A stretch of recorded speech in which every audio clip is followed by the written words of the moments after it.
Hi, greetings, and welcome back to another episode of the Elevate Your Being Online Transformation Summit. I cannot believe it. We have another fantastic talk for you. I'm so excited about this one. Let me tell you who we have this evening. So it is the fantastic Madeleine Sedgwick with a talk called How to Connect to the Universe. Now, I'm going to let Madeleine introduce herself properly, but what I want to say about this incredible powerhouse, when you are surrounded with a very knowledgeable and experienced holistic therapist, there's always an opportunity for you to learn.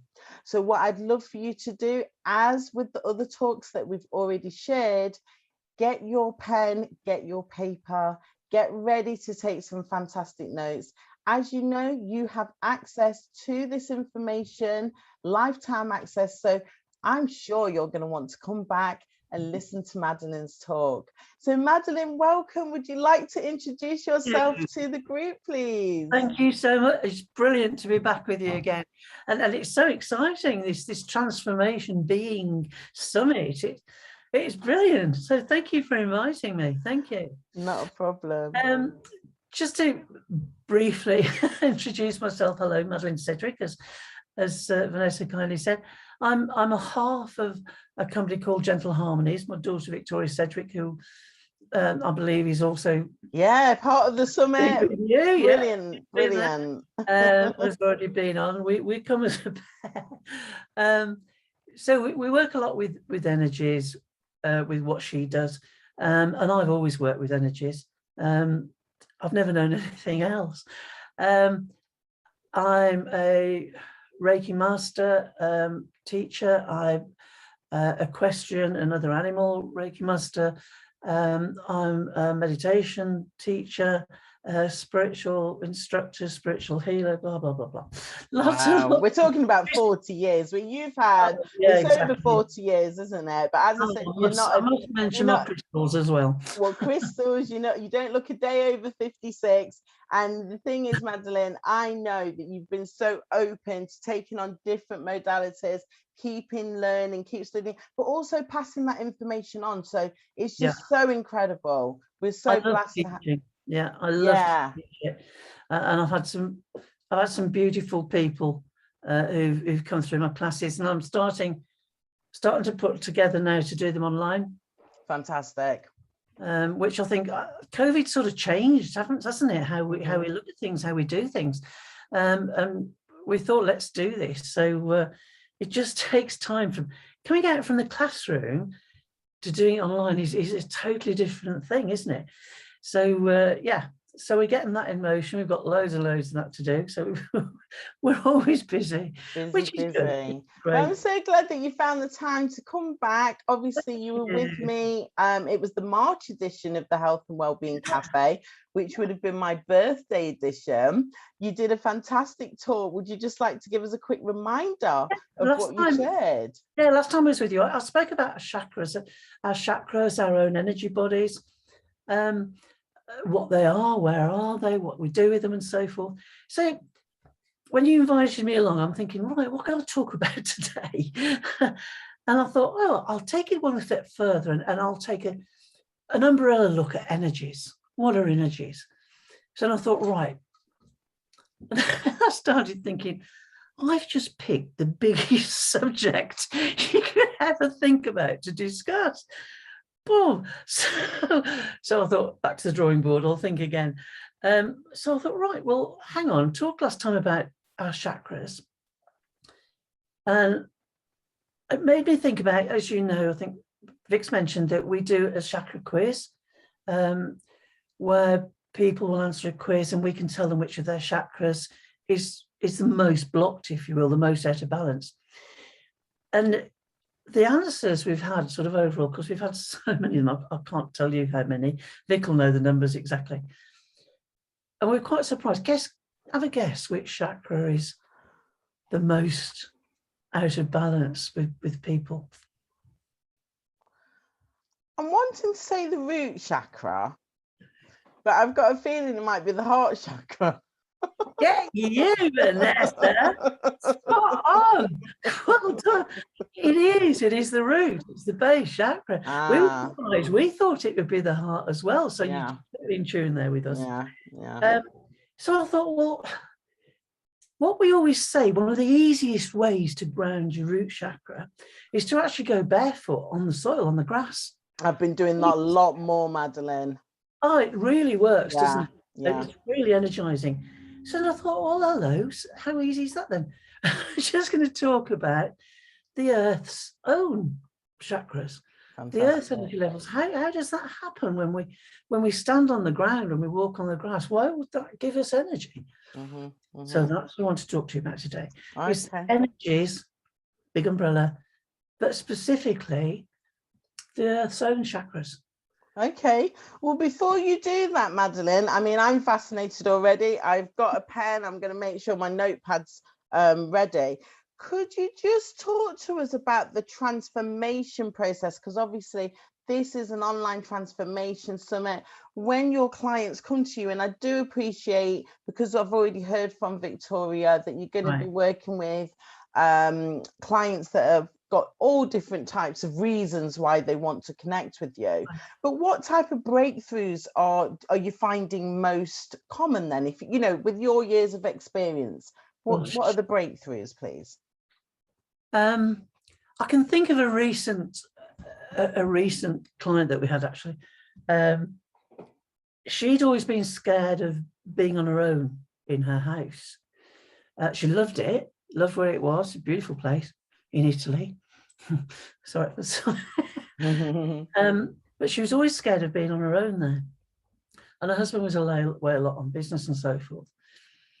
And I worked a lot with her chakras, with her energy lines, with everything else, as well as looking at her energies as a whole. And it was so beautiful when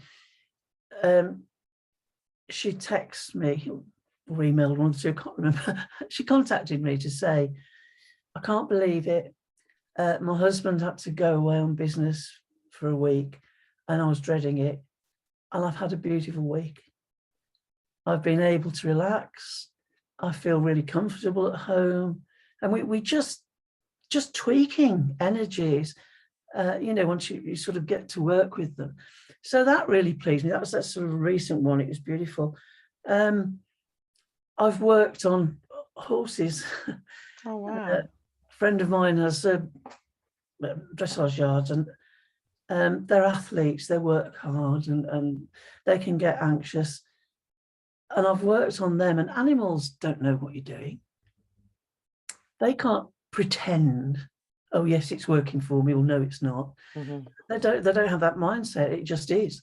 I had a lot of success with them as well. There's one beautiful stallion who the vet was treating him and it just wasn't working. He'd got a bit of a limp on one of his legs, which is no good when you're a working animal. And I sort of spoke to him, if you will, worked with him, and it wasn't anything to do with that leg. It was something right at the back by his rump that was off balance. So I worked with him for the weekend and off he went. Wow. It just gives you so much. It's really humbling. It gives you so much pleasure to help people. I mean, many people, again, I've taught. I think of 3 specific ones, and because they each said the same thing to me and said, what have you done to me? Wow. What have you done to me? I now see things so differently. Before I got used to the energies, my own energy work. I mean, you know yourself, you've gone through everything. You've gone through so much yourself, Vanessa. And they said, my view on people and everything is so different. Wow. I said, I'm sorry. And they were like, no, it's great. We're just having to learn to live a different way. So there's millions, isn't there? There's millions of different stories and everything else. So many transformations, which is so beautiful. That's so beautiful. And as you say, we were talking a little earlier, and you were saying how much you love it, what you do. And it's because of this gratification, I suppose, of of how people change. Yeah. And you see it happening and you think, oh, I love this job. Yeah, and just to be part of that, I mean, I just see myself as part of the supporting role. It's a supporting role. You know, I do a lot of signposting. Even this summit is like me signposting clients that may already be working with me or they may not, but you know, introducing you to different powerhouses. So I've got some fantastic contributors who can really help you to tune in different areas of your life. So this is amazing, Madeleine. So what I'm going to do now is, if you would like to, which I'm sure you do because you're here, I'm going to give you the floor, and it's time for you to give us your talk, please. Thank you. Thank you so much. Thank you. Hello, everybody. Thank you for joining us. So energies, what do I mean by the word energies? I think sometimes when we think of energy, we probably think of them as our own health energy, how good we may feel, or if we feel lacking in energy, which can both be mental and physical, can't it? We can feel those. We can be aware of other people. So if you're feeling really energetic, you're thinking, well, they're bouncing everywhere, look at them. And you can see how they behave. So yes, we can see those sort of energies, but what I mean, the general, the universal energies, if you will, the divine, the all that is, whatever it means to each of us, it will mean something different. We can't really see it with the naked eye. We're aware of the reaction it creates by how people react to it. I mean, in physics, you look at science, it says it's the interaction of molecules causing motion. Okay, fair enough. So let's look at, I always refer back to the past, to the ancients, because humanity has changed so much over the centuries. And people way back then, they've always been aware of working with energies. That everything is energy, the sun, the wind, the feelings we have, the awareness when we open our chakras, when we start to do that, we start to feel it. Hugging trees. Actually, that reminds me of a story. I spent a great deal of my childhood up trees. Well, very fortunate, we live countryside. And I used to sit up there quite happily talking with the earth energy divas, which people would probably call fairies. I had a very strange childhood.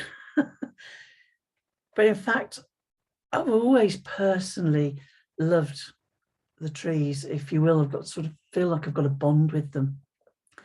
I mean, when we used to take our dog a walk, I was always drawn sometimes because you go to different places. And obviously, being a dog, they love going in the trees and running around the woods and the open countryside. And quite often, I just felt drawn to some of them. I mean, lucky for me, my family and my friends are quite used to this. And they even send me trees when they go out, take their own dogs a walk, or they go somewhere and they think, oh, that'll interest Madeleine. I'll just send her a photo, which is beautiful. So they're getting attracted to them as well and feeling their energies. Just another point, I don't know if you knew, trees actually talk to one another. They have this amazing connection through their root systems, such as if there's danger nearby, you know, the big tree felling machines, they send warning signals out to one another. But what I love the most is they send nutrients through their roots to any tree which may be a bit ill or getting old. And they actually send their nutrients through as one, which is amazing. I mean, that's like, they're normal, natural healers. We have to work at that. They do it automatically. Anyway, sorry. Actually, it would be really great if any of our watchers or listeners, if they've got photos where they've gone and hugged a tree or a particular tree that they love, it'd be great if they could download it. I'm sure, Vanessa, you'd let them have all the links just to see. It really interests me. It'd be interesting for everybody, I think. Anyway, going back to energies. You know what I'm like? I do digress. We can't see it. We can't touch it. It's just a knowing, a feeling. For example, you know what it's like when you're in a room and suddenly you get hair stand up on the back of your neck, that sort of sensation, but nobody's there. We always talk about having butterflies, don't we, in our stomach, which is really your solar plexus working. That's what you feel, yet nobody's near you. Another thing, when you go into a room, or in a building, and do you feel good there? Do you feel uncomfortable there? Sometimes you may have the same reaction when you first meet somebody. Some people you just think, I really like them. And others you just think, oh, not sure. I mean, has any of that happened to you? I'm sure it must have happened to so many people. And when we think of different ways of talking about it, I mean, spiritually, we talk about the energies relating to the light, the source, all that is, the divine, the universe, whatever is right for you. And if ever you've been to have your cards read or gone to a medium, I mean, they always talk of the energies when they talk about sensing the essence, if you will, of loved ones who've passed over. For energy, basically can never die, it just transforms or changes. I mean, astrologers, they use the energies of the outer world and our inner consciousness. Music, that's a biggie. I've got to embarrass myself now by telling you, when I'm cooking, I love to play music really loud and I sing totally out of key. It was really embarrassing the other day because I had a parcel delivery and I was in the kitchen singing away at the top of my voice. I think it was an old Bob Dylan song. That's how far back that was. And I heard a knock and just ignored it. And I was tapping on the window and there's a delivery man there laughing his head off and going, can you come to the door? And I felt so embarrassed. I was really sorry. He said, I was quite enjoying that. I haven't heard that song for years. So just think how you feel, you know, if ever you play music, if you play something really if you're a bit down and put something really get you going on, it's the vibrations. Music's brilliant for things like that. I mean, astronomers studying the stars and the planets, they look at the resonance, the energies between them all. So again, everything is energy. And now the wonderful, I love these guys, quantum physicists have scientifically proven after nearly 80 years of study that everything is energy. So for the old ones like me, where nobody knew anything about it when I was a bairn, as they say, we can actually prove it now through science.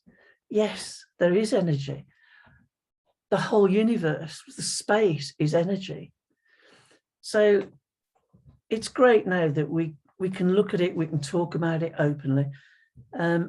So I say we can't feel energy, we can't see energy. So I'd really like you to join me for a moment and let's see if we can do something about that. For those listening on audio, I will talk you through this. And so I'd like you to just put your hands together in front of you, palms together, a bit like if you were praying. Just get yourself comfortable and relaxed. Nice, slow, deep breath. Then very, very slowly, just pull your hands apart just a couple of inches, just still facing one another. Now just place your focus, your own energies, on the gap between your palms. You could just imagine it's a small balloon in between your palms, and very gently, slowly, just push your palms together. Don't close them, just push them together, gently moving them back out again, pushing them together. Almost as though you're pushing this balloon. Don't worry, this one's not going to pop. So gently push them an inch or two towards one another again. Imagine you're pushing the balloon. Can you start to feel any sensation in your palms? Bit by bit, just moving your palms further out, but keeping that gentle sort of pumping movement. Okay.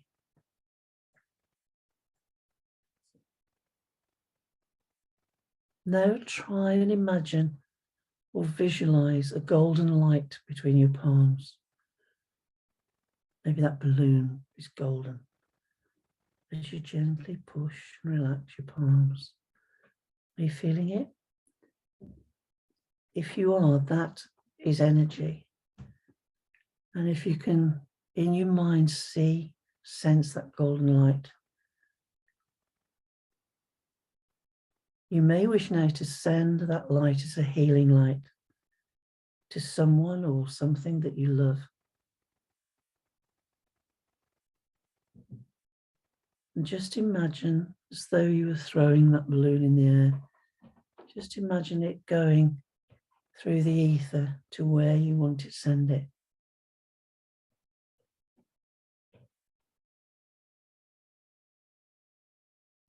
And when that's gone, just give thanks as always.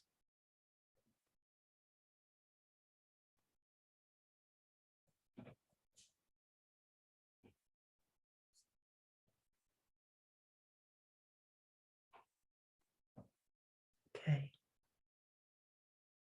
Brilliant, well done. Maybe you'd like to practice that any time that you just allow yourself to relax, just allow yourself to be focused. Don't try and force anything. And please don't worry, if it didn't work for you first time, it will come. It will come with a bit of practice. You just need to relax. Okay, brilliant.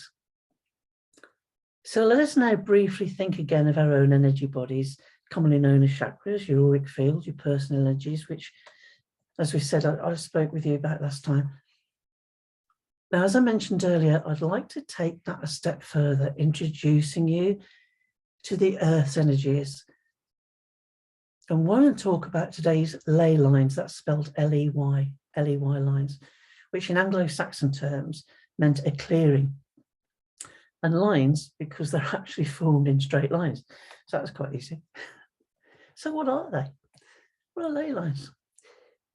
We could perhaps look on them as being the Earth's own chakra lines, as I mentioned. They are the energy forces around our planet, around this Earth. In fact, around every planet. They are perfect straight lines. They're all different lengths. Some are a few hundred yards. Some cross several countries. But they crisscross all over the land. What do? They carry powerful magnetic energies up and down the planet. Actually, interesting point. Many farmers have known that their stock, for example, cows, would walk up and down across the fields on a pathway. They'd tread this pathway and actually discovered they were following energy lines, which is amazing. I mean, birds, as we probably all know, when they migrate, they follow magnetic, energetic lines of the Earth, which is amazing. How do animals know that before we do? Because they just automatically accept it, don't they? But so too have the ancients, have people for centuries, thousands and thousands of years known about it. And sort of interesting about the ley lines, people would eventually, where ley lines crossed, which were high energy points, they would build their churches, their monuments, their important buildings on the points where those energies, so they could absorb them through. So let's have a look at sort of the general history behind them. I mean, again, looking back to ancient civilizations, I know I keep going back to them, but they seemed to know much more about them automatically than today. With all the technology we have, we don't tend to give it time, do we, to understand it. They worked with the Earth's energies in order to gain the most power from them. They worked with them to try and gain the energies which would give them the best crops, the best harvest, and so on and so forth. Actually, it's sort of worldwide. I mean, the Chinese refer to them as dragon lines, which is interesting. I mean, if ever you've been into a Chinese restaurant, you no doubt have seen these symbols or the pictures of dragons all over the walls. They also hold the wonderful dragon dance at New Year, which is fascinating. This is because the dragons in China, not just in China, but Hong Kong and most of those Asian countries, actually revere the dragons. They believe that they are such high energy. They're often lucky as well, very lucky beings. In fact, another memory, sorry about this. I remember when I used to practice feng shui some years back, I remember I had some clients who were trying to decide which house to buy. You know, they got a couple of houses they wanted to buy, they wanted to move. And they asked me to look into where the dragon energies were for which, so they could decide which house to buy, which I thought was really interesting. It was really interesting to do. In fact, another bit of interest, many world banks, many huge industrials, many huge corporations have their main buildings or their head offices feng shuied. I mean, for example, HSBC Bank, Coca-Cola, is it Nike or Nike? I don't go to the gym, so I just say that. And good old Richard Branson. I mean, who'd believe that these people would go to these energies to help them? I mean, they all seem to be doing okay, don't they?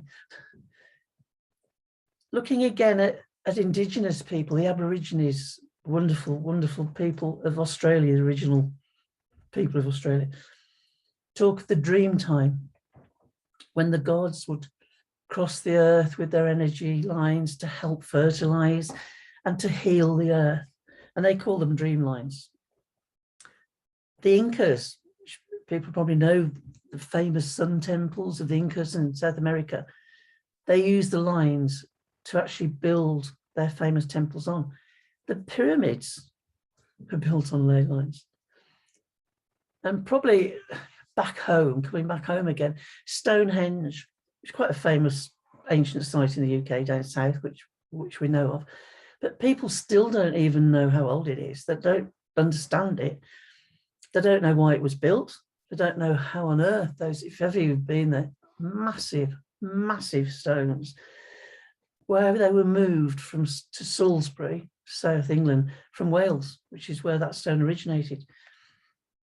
So it's just fascinating when you look into it, all these things that we weren't aware of and what's going on around us. Sorry, I do get a bit excited. But every ancient civilization in every country in the world were aware of these power lines, especially, as I mentioned earlier, where their crossings were.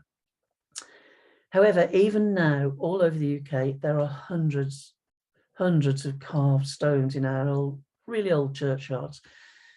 There's monuments you probably find in the middle of the country. If you drive around the country, there's suddenly these ancient monuments on the hill, and you think, what on earth is it doing there?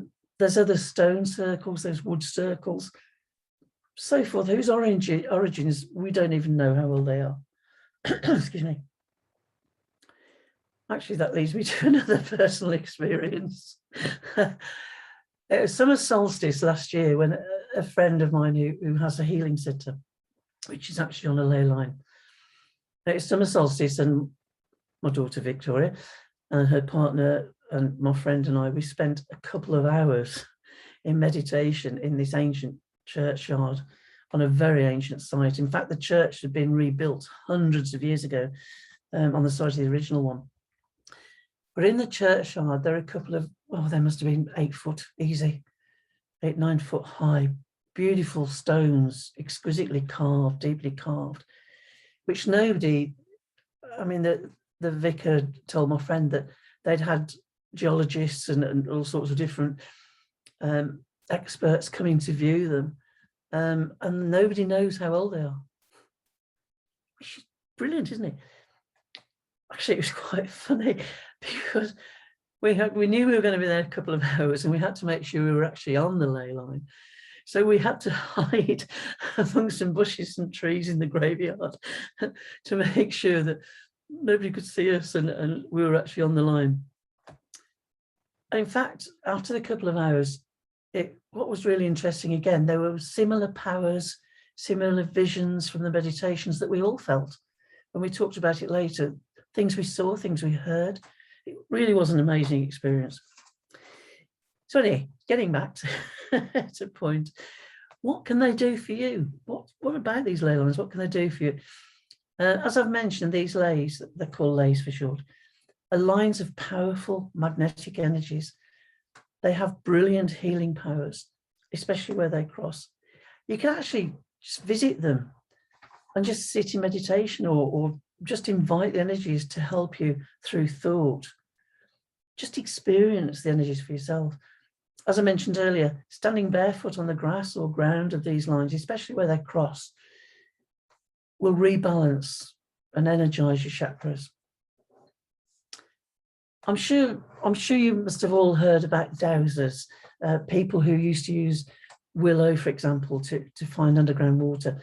In fact, today in the modern world, trained dowsers are used by massive international companies to find oil or other minerals. They're still used today. But what I wanted to say, there's lots of clubs, many clubs of dowsers all over the country who, a bit like ramblers, I suppose, will meet up and visit ley lines. I've never actually joined them. Yeah, I have friends who are in dowsers clubs and they have a great time. I mean, if ever you got into this and thought it was really interesting, you could probably find your local club and see if you could join one. They're usually very friendly people. So how would you find a ley line? Actually, if you Google, check out maps. They have maps of ley lines like they do of the roads. Make sure it's only UK or only England, wherever you are. Only some, like any maps, are much easier to read than others. So do your research, don't just go for anyone. I mean, as a point of interest, in the southeast area, there are ley lines which link Sawley, Arnold, Huckby, Bingham, if any of you are aware of those towns. It's a fairly short line, it's only 155 mile long, which is a short one. I mean, you could also contact, as I say, your local Diver Society and club and find out where they are. Possibly the two most famous lines in UK are, first of all, the Bolinas line, which is a direct line from the Faroe Islands, which are way north of Scotland. And they come through Scotland, down through Scotland, through Manchester, through Birmingham, Stratford, Winchester, and they go down and they actually travel right through France, through Spain, and the point that they know it finishes, I can't speak Spanish, so forgive my pronunciation, but it's Sa Dragonera, which is just off Mallorca or Mallorca. So that's an amazing line and very old, and there's loads of history behind it. The other line that crosses it in the UK is the St. Michael's line. Again, if you're interested in seeing these paths, you can just Google them to find out where they are. But I'm going to, again, Vanessa, we're going to send a couple of maps just for you to have a look at, and just get that link from Vanessa. I'm sure she'll be quite happy to give you that.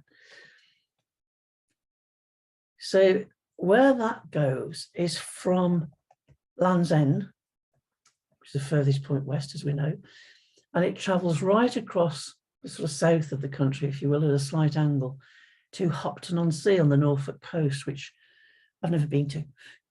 So I'm not aware of it. I'm only aware of it on a map. So if you're interested in ley lines, if this has whetted your appetite, as it were, again, you could contact your societies, but there's also a great book, these two particular lines specifically. It's called The Spine of Albion. It's quite a big tome, actually. It's hard going, but it's by a wonderful couple, Gary Blitchcliffe and his partner, Caroline Hall. They're amazing, very knowledgeable, very modest people who I've been fortunate to meet a couple of times. And they have literally traveled the globe.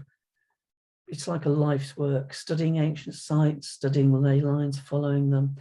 And the book's full of photographs of the different places they've gone to, different monuments and so forth. So that's good. You maybe even be able to get it from the library.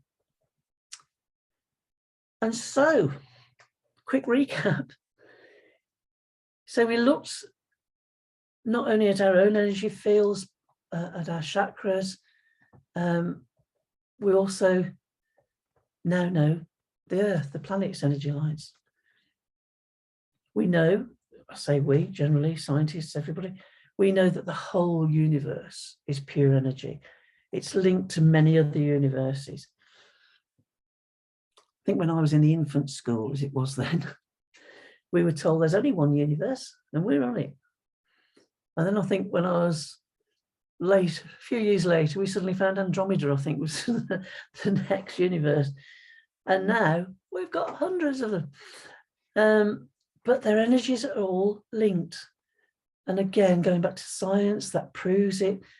The energies are not limited to time and space, which is why we can perform such brilliant practices such as distant healing, like we just did earlier. It's like sending that balloon, sending that light. However, warn people, when we actually start to work with and we learn about the energies, as I mentioned about 3 of my students earlier, our minds and hearts become open to feelings. We become very open to insights. We become very aware of abilities that we'd never realized before. We learn to link into them for our own emotional, our own spiritual, our own health benefits. And again, the most common chakra to be out of balance, as I said, was root chakra, which is a red energy vortex which beams straight down into the ground from the base of our spine. And this can be realigned, as I mentioned, by simply standing or walking barefoot on the grass or on the ground, which is quite fun anyway. Wouldn't advise it in the winter. So another tip for imbalanced root chakras is to wear the colour red. It could be simple socks, could be your underwear, trousers, skirt. I mean, all these, I mentioned these sort of clothing because they're all around your base area, where your root chakra is. But even a scarf would be fine, anything at all. We have another thing. I keep telling Vanessa, please, can you put this on your link? Victoria, have put together Tibetan singing bowls for particular chakras, and we've got our root chakra, which is only for about 2 minutes. It'd be really great to listen to that every day for a week. If you like having flowers in the house, maybe select ones that are red for a while, just to give yourself that energy, because colour, maybe that be another talk. Every single colour has its own different vibration, and red connects to the vibration of your root chakra. Okay, so I hope that you practice feeling those energies, that little exercise we did earlier, and that you found another interest to look into. Thank you so much. Thank you so much, Vanessa. And thank you, everyone, for listening and watching. Wow. Madeleine, that was just absolutely incredible. Thank you so much. Can I just say, I had, I think, 2 downloads while you were talking about other things. So I was listening to you, but vibrationally, I was getting downloads from your energy. So thank you for that. Very welcome. So, could I suggest? Yeah, carry on. Just remembered when I was telling you about summer solstice last year, when we were in that graveyard with those monuments, monuments and the ley lines. A friend of ours, she'd been desperately, her kids were, 2 kids were getting old, and she was desperate to have another baby, and they'd been trying and trying and trying. And she just thought, well, you know, it's not to be. And Vic actually mentioned to him, look, we've been to this place. These liners don't know what your beliefs are, but it's worth having a go. It's not going to cost you anything. And told them where to go. And they went as a family, which was beautiful. She, her husband, and the 2 daughters went as a family, and they sat and they asked. And a couple of months later, she was pregnant. and she had a beautiful baby a few months ago. That's amazing. That's powerful. Wow. Absolutely incredible. I mean, what I loved from what you said, I mean, to bring in the Asians is just amazing. We need to know our history. It is so important. This week in a group that I run, I've been introducing light language. And because of that, I've actually had my own, what I'd say, connection to a past life, which has just been so incredible. Hugging trees. That's what I do. I absolutely love hugging trees. I have got a collection of trees and myself on my phone. So thank you for reminding us about the power of trees. I always like to actually give my gratitude to the trees as well. So even if it's just one tree on that walk or on the run, just to say thank you for everything that you've done for us.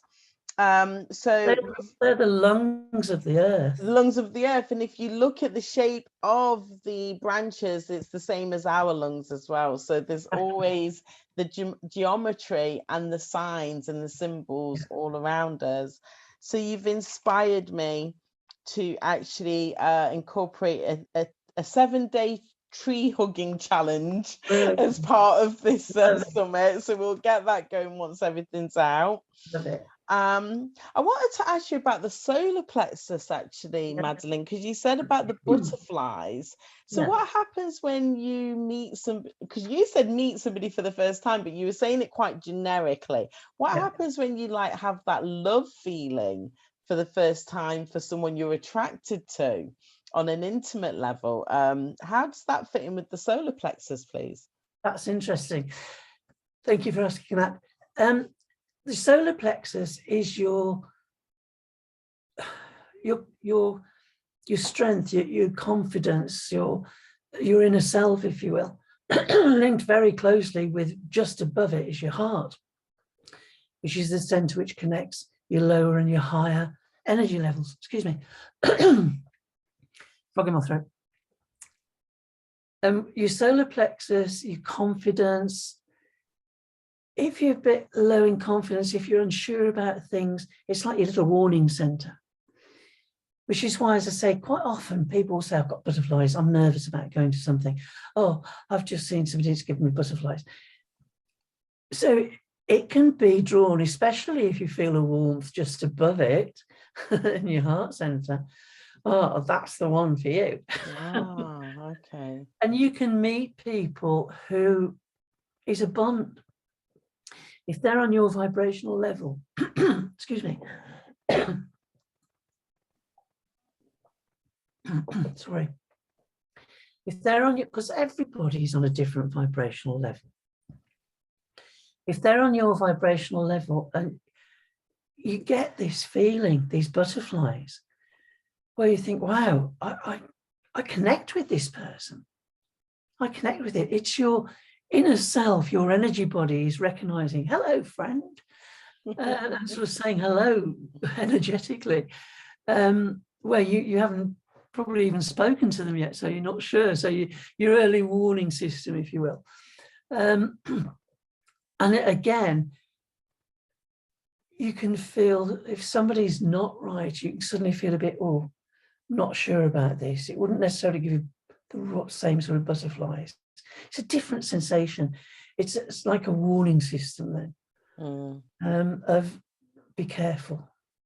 And sometimes we can ignore our intuition and then later on down the line realize that you were getting that warning sign, weren't you? You know, particularly when something's gone wrong maybe, and you think, oh, I had a bad feeling about that one. Exactly. Why didn't I listen? Why didn't I listen? Brilliant. Because your mind clicks in.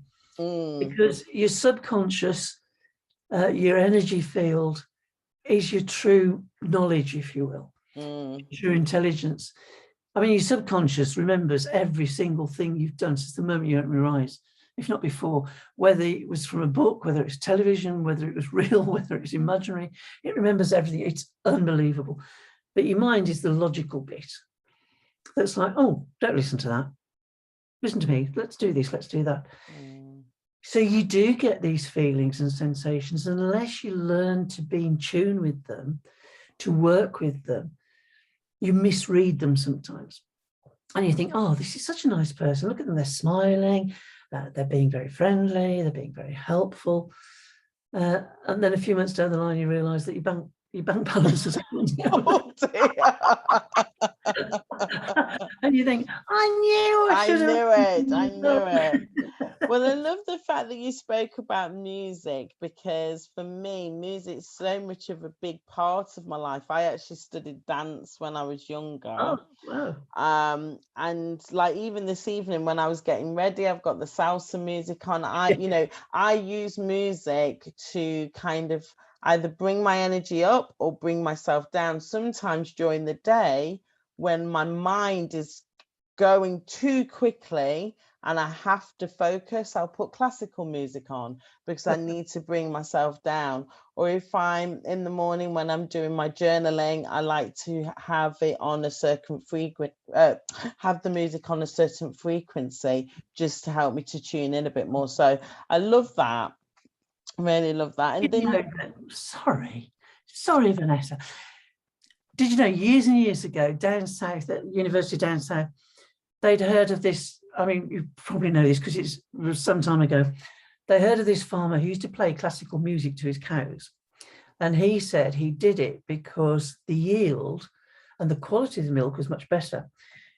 So this university, I can't remember which one it was, thought, oh, that's a load of rubbish.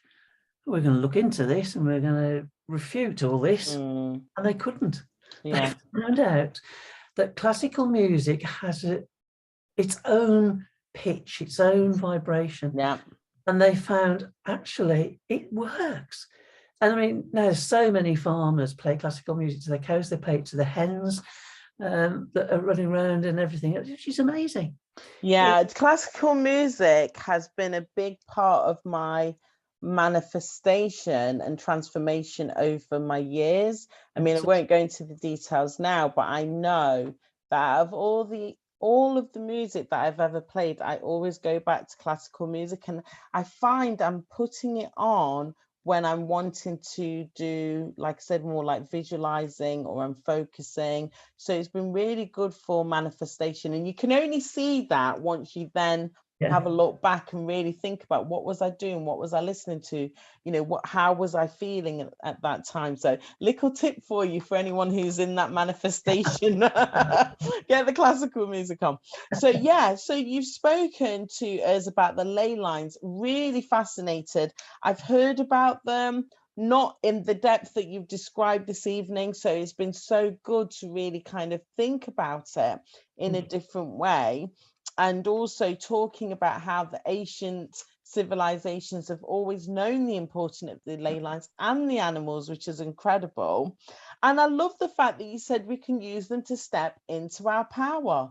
So the example that you've just shared, well, with yourself and then with the woman, the family that you know around fertility, that is a perfect example of, working with the universe on more of, like, say, like the physical side of the universe, to know that I can actually benefit as a being, to tune into this energy and actually have some form of, whether it's transformation, manifestation, bring something positive into your life. So I wanted to say, you mentioned Bingham, which is actually near me because I live in Nottingham. Right. So do I need to make my way over to Bingham, do I? Get the map. Get the map. We'll be getting the map. Love it. So it's a lovely day out as well. You can take a picnic. Well, I will do. So yes, in terms of anyone that's listening, you will see that I will be putting the maps next to this talk so you can download them. And just in the final note, I love that when you were talking about the root chakras, and now I've got an excuse for retail therapy in red underwear. How amazing! How does it get any better than this? I mean, come on. So yeah, looking at all of the chakras and just thinking about how they can get out of balance for myself, I've definitely been doing the earthing a lot more, and also not being a protective mother when my little one is outside without shoes on. I mean, I won't say that too loud because his dad would be like, you let him outside without shoes on. But also I want to make sure that he is getting that, you know, being the getting the energy from the earth as well. Because if you think about it, wearing shoes is quite a modern thing. You know, but you've spoken about the ancient civilizations. Those civilizations, they weren't wearing shoes. You know, they knew what they were doing. And nowadays, if you start looking up these things, there's firms who are charging a fortune for special shoes which will connect you to the earth's energies. Your bed, you can plug in your beds to connect to the earth's energies. I think, why pay all that? You could just take your shoes and socks off. Okay, brilliant. Do it. Well, Madeleine, you've spoken about the 3 tips in your talk, so that's fantastic. I just wanted to wrap up and ask you, is there something that you want to showcase with us now? I mean, all the links to your website, I know that you've got an extra bonus meditation for us. That's going to be next to your talk as well. I mean, maybe you want to tell us about the meditation if it's going to be a certain thing, please. Yeah, thank you. Well, I'd really like to invite everybody to join me on a meditation, which I actually guide you through, which links to the universal energies, to just be free, to experience what a very famous guy called Joe Dispenza, what he terms as the no thing. In other words, nothing physical, no connection, not in your body, just being free. It's about 18 to 20 minutes long, so which is why I didn't take everybody through it today. But we've produced this recording, an audio recording, and it has very beautiful background music, Tibetan bowls, Victoria's sound therapist as well. So this place is like full of crystals, crystal bowls and all sorts of things. So, and it's specifically with the tone of the root chakra in the background. So again, Vanessa, I think we've sent you the link over. Which is just inviting people to listen to it, and they can listen once they've got the link. They can listen to it whenever they want to, which will be great.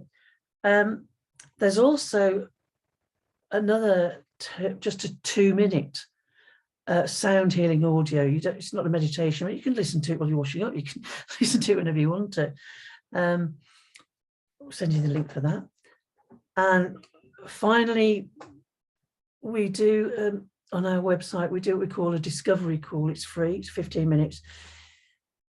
But if anybody wishes to contact me on that, just to book a discovery call, I'm quite happy to give you a free chakra balancing session. So I can do that too.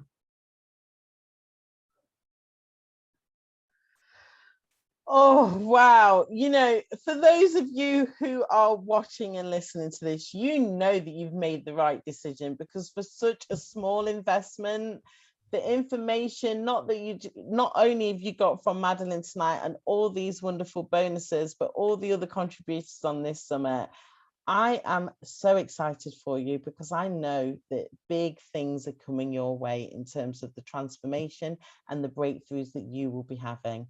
Madeleine, I just want to say such a deep, oh gosh, just learning again from you, and you know, the bonuses, the chance to be in your presence yet again. I know it's virtually, but we will be connected in the physical very soon. There's no time and no space. Exactly. And I know, you know, if we feel much. like this now, when we all get to meet each other, it's going to be so powerful. So Madeleine, thank you so much. It was such a fascinating talk. And for any of them that listen to the whole thing, listen to the interview that we did, listen to the chakra talk that you did, and then this, you've given so much value. You are an incredible, incredible powerhouse. And I'm just so happy and grateful that I've had an opportunity to connect with you. So thank you. Brilliant. Thanks a lot. Bye-bye.